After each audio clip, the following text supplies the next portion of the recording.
everyone, welcome to my channel. Hope you're having a great day.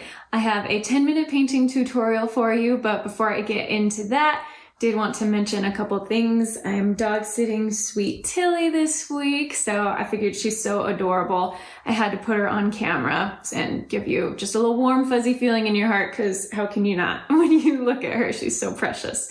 But also my website, CoreyFrankCreates.com. If you've never visited it or it's been a while since you've taken a look at it, I would love for you to go there. It's the best way to kind of find out all about what I'm doing and just what's going on with me. You can sign up for my email newsletter. I would love for you to do that. It's free. You just go there. If you're on the website for a few seconds, there should be a pop-up and you can enter your info, click subscribe, then just check your inbox or junk folder for the confirmation link, and you will get my free guide of my favorite watercolor supplies based on budget. So if you're interested in learning a little more about watercolors, that's a great way to get started with some good supplies and ones that I would recommend that will best fit a variety of budgets.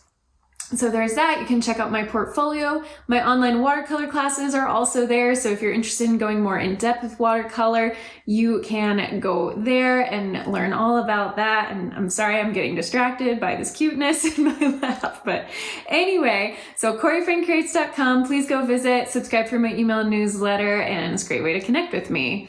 All right, so this 10-minute painting series is all about getting a watercolor painting done in a relatively short amount of time. And it's not about perfection and having everything be exactly right. It's just about getting paint to paper, getting a regular practice in so you can improve your skills over time and build up to more difficult paintings, longer paintings, and larger projects. So without any further ado, I'm gonna go ahead and jump right in, sharing how I did this painting. Most of it is in real time, so if you want to follow along, you certainly could, and I welcome you to do that. And then the last few minutes, I did go ahead and speed up because after my 10-minute timer went off, I realized that I want to work just a little further for about like 6 more minutes just to get it looking a little more finished, and so that's going to be sped up at the end. So with any of my 10-minute paintings, I do not start out with a sketch, a pencil sketch, because it's just about getting something done quickly. Of course, with a longer painting, I put down a pencil sketch so I can have accurate proportions. I highly recommend that if you're doing a longer project, but for these 10-minute paintings, just kind of going for it can be very freeing and help keep you loose. So I started out with some cadmium red light, and I'm using a size 10 round brush, and I'm just kind of mixing the paint on my paper. A lot of time I'll mix paint on my palette, but I didn't really have an empty space and I was a little too lazy to actually clean my palette first. So here we go. I'm just mixing on the page. So I start out with cadmium red light, and then while that paint is still wet, I rinse my brush and go into my cadmium yellow, which is that beautiful sunshine gold type color, and just mix it right in so it makes more of an orange color rather than the red orange. And I'm blocking in the sort of face and chest of the bird. And if you're interested in seeing what the reference image looks like, I got it from unsplash.com. It is linked in the description. Unsplash.com has really wonderful copyright-free images, but I always like to give the artist credit, the photographer credit. So you can go take a look at that original image by looking in the description. Moving into just starting to kind of add just that hint of the shadow where the beak starts meeting the neck of the bird. And I used sepia brown for that. And so I'm going to be going back and forth with several different colors here. And this first part, again, blocking in that orange part. And this is where if you're not as kind of experienced with maybe drawing in proportion and things like that, maybe if you wanted to do just a very quick outline sketch or start with blocking in the shape of the eye and the beak to help orient you to where your orange color is going to be, that's perfectly fine. But what I like to do is just kind of eyeball where things are relative to each other. So ultimately, the bottom of the eye was roughly even with the bottom of the beak. And so kind of making sure that those are on a similar level. And then there was about like the width of the eye. There was about that much space between the base of the beak on its sort of face where it connects with its cheek and where the inner corner of the eye began. So just kind of looking at relative positions can really help. And once I had blocked in that kind of orangey color, I did want to go ahead and tackle that eye because I knew it would take a little more time. You have to be a little precise. And I created on that bottom edge of the eye a little bit of kind of uneven color. I almost had these little kind of striations, I guess, but basically a feathered edge. There you go. That's kind of what I'm looking for, the word I'm looking for. So a little bit of a feather edged on the bottom because that kind of hints at the skin right below, like where the skin meets the eye. It's not just like pure feathers right into the eye. You have a little bit of kind of the skin happening there. So I have that uneven edge on the bottom, but then the top edges are a little more smoothed out. So really blocking that in, I used Payne's Gray, very, very dark bluish gray color rather than pure black. I find that Payne's Gray tends to be a little bit of a richer color and a little darker than the ivory black. But if you only have black, that's going to work great. Just make sure you get it really nice and thick and opaque. You don't have a ton of water in your brush so you can get it as dark as possible. Really helps create that contrast. And then for that highlight, making sure that initially I did not really paint over it, so it was just a pure white, and then slowly bringing in some of that Payne's Gray color just very lightly into that highlight because it's not a pure white. It's kind of an off-white and has some sort of differences in it. And I'm sorry, I realize my hair is coming into the frame, so hopefully that's not too distracting. I should just tie it back, but sometimes I forget to do that. Anyhow, moving on to the beak, and again, still using Payne's Gray. You can use black or any super dark color that you have.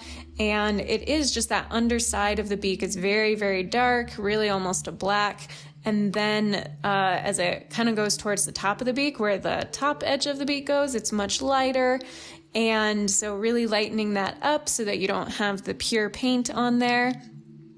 And then transitioning into that where the beak meets the face, I use some sepia brown there because it kind of goes from this dark blackish blue color to the brown. And so I'm kind of switching back and forth here between those two colors, my Payne's Gray, and then I get into some sepia brown as it gets closer to the face. And I didn't have enough time to really allow for the detail on the beak. In the initial photograph, there's these little, I think, crumbs or bits of seed or dust on the bird's beak, but I didn't have enough time to paint around that, so I kind of just went over it. That's the great thing about being an artist, is that you have the creative license to either remove something or add something and just make those variations from that are a little different from your initial image that you're looking at to paint from. And that's what's so great about it, is that your reference image is there as a guide. And if you want it to look exactly like it, you can really take the time to do that. But then if you don't have the time to make it look like that, or if you have a stylistic difference you want to include, then you can make that decision.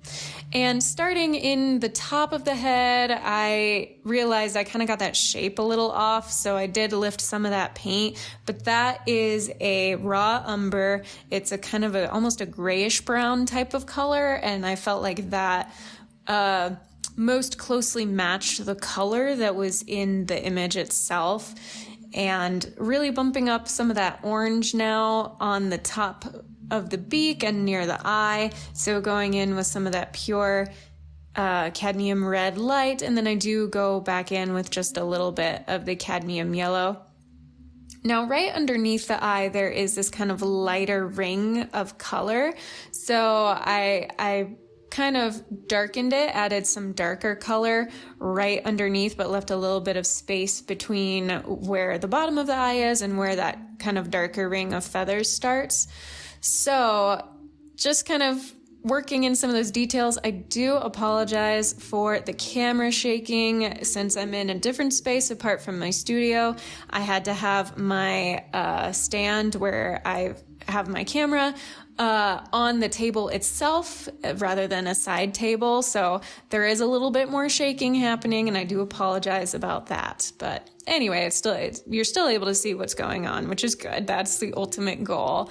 And I use the same brush throughout this whole painting. You can see where I need to get more detailed. I just stay right on the tip. And for areas like this, where I'm blocking in that brown color, I use kind of a bunch of different combinations. So I have my raw umber. I'm also using burnt umber, which is a little more of a warm brown, has some slightly more reddish tones to it. So going in with that and just starting to block in, I was starting to feel a little bit of urgency at this point because I realized my 10 minutes was going to run out soon.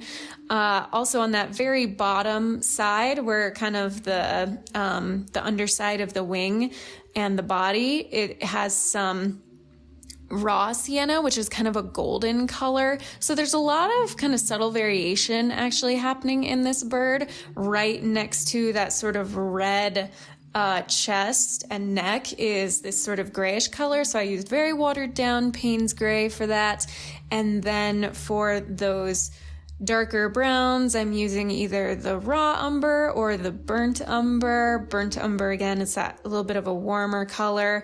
And then for that more grayish brown, I'm using the raw umber. That's what I'm using right here on this wing. And because I was so rushed, I didn't take the time to get the proper balance of paint versus water in there. So you can see that paint was pretty dry because it's streaky and some of the paint and paper below it is showing through. And that's okay. That just added a little bit of a textured look. That's fine. I was trying to paint more individual lines to sort of hint at those individual wings. But again, once I looked at my timer and realized I didn't have much time left, I went in with some dark Payne's gray, blocked in just those kind of feet shapes of the feet. Didn't have enough time to add the sort of post that it was standing on. So I added my signature. And again, you can stay on the tip of a larger round brush for that, or if you wanted to get a marker and write it or use a fine tip brush, you could do that as well. And now here's where I've sped it up. I spent about 6 more minutes just trying to bump things up a little bit to make it look slightly more finished, darkening things here and there, adding just a little bit of texture here and there into the feathers. And with some of my burnt umber, that's what I'm doing in those kind of orange feathers. Did also extend the beak a little bit because it was looking a little short. Worked a tiny bit on that eye because the highlight was just a little too dramatic. And then of course I moved the paint around a little too much, so I had to go in with my towel and blot some of that excess paint up. Here we go with adding a few more of those lines and kind of feathers on the wing, just again to make it look a little more finished. Rounding out that shape, fixing up the shape of the bird's back, adding some more shadow and lines of feathers on the tail that's coming out. And here you go. We can see we have kind of just a cute little bird, and it's recognizable, going in to just give a hint of the surface it was standing on so it doesn't look like it's just floating in space. So there's that, just those last minute changes to the beak and the eye, and then that really was kind of it. And there's the finished piece in just about 16 minutes. Thank you so much for watching. Hope you enjoyed that and found it helpful. If you did, please give this video a thumbs up. Go ahead and subscribe to my channel if you haven't already. And until my next video, be kind to yourself, be kind to others. God bless, and I will see you soon. Yes, I will. Bye, everyone.